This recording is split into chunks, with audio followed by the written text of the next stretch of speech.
Namaste, Jai Bharat.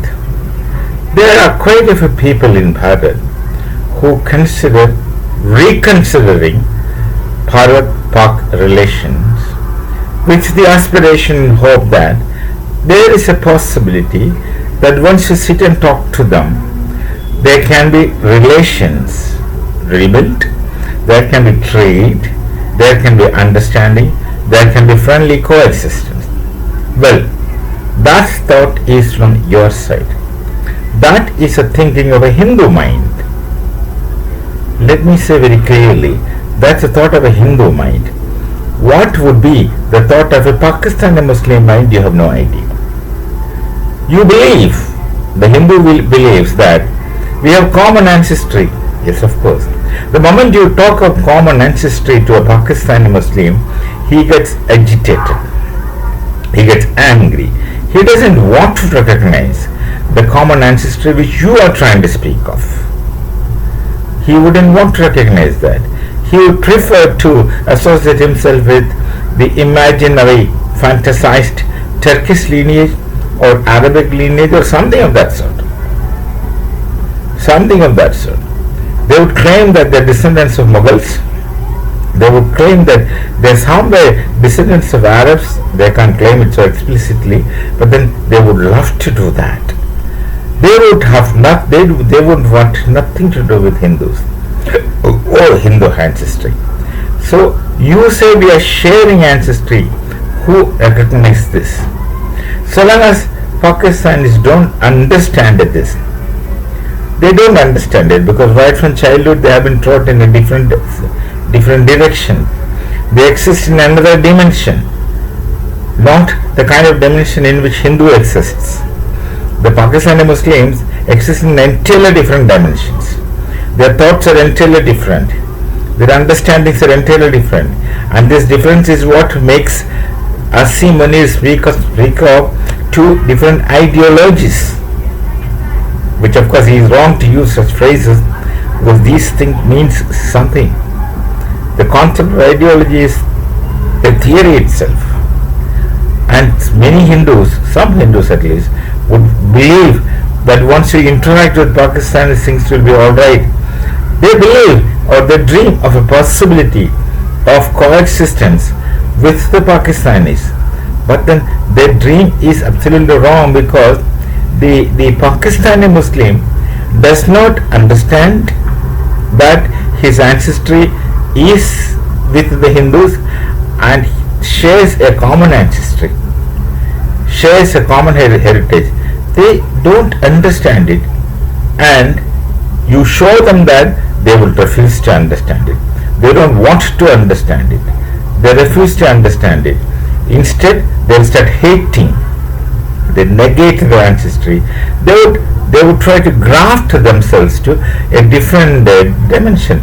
Maybe Turks or maybe Arabs or maybe someone else, but certainly not Hindus. So when a Hindu sits in Bharat and thinks that it's possible to be friendly, you can talk to them. When an individual Hindu talks to individual Pakistani Muslim, it may appear that the relations are all right. You use the same language. You can speak, you have quite a few things in common, but then who recognizes this? They will say, without meaning. They will say, but then they won't mean it.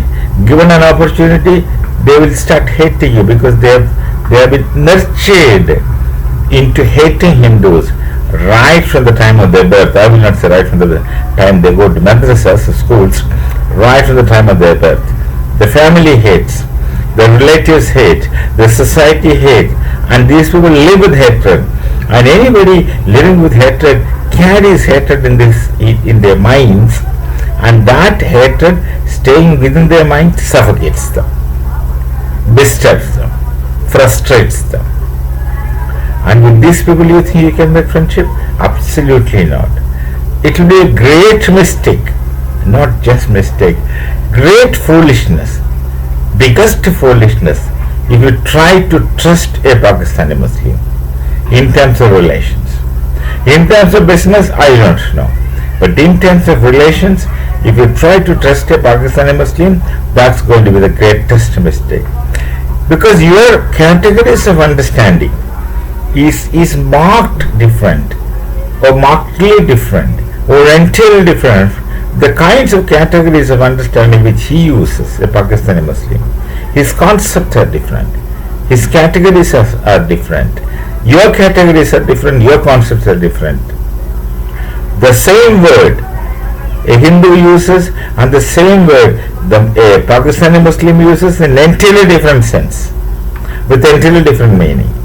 So don't ever dream of having a good relation with the Pakistani Muslim so long as their nurturing is as it goes on, as it had been in the past, and future legitimately, when you make a conjecture, future is only going to be worse, not any better. So stop dreaming about a good neighbor, good relations, friendly talks. Atalji has done it in the past. He was trying to run a bus from Amritsar to Lahore, things like that. What happened? Now these empirical examples are there in front of you, and if you don't want to accept it, if you refuse to see evidences in front of you, it's up to you. Individually go and make friendship and suffer. Don't ask general people of Bharat to befriend Pakistani Muslim. Just not possible. Just not possible, because their thought structure is structurally different. Their thought structure is structurally different from the Hindu thought structure. Impossible in capital letters. Just forget about it. Forget about having any kind of relation with the Pakistani Muslim. Impossible. Individually you may, but not on a policy. We shall meet again. Namaste. Jai Bharat. Jai Sri Ram.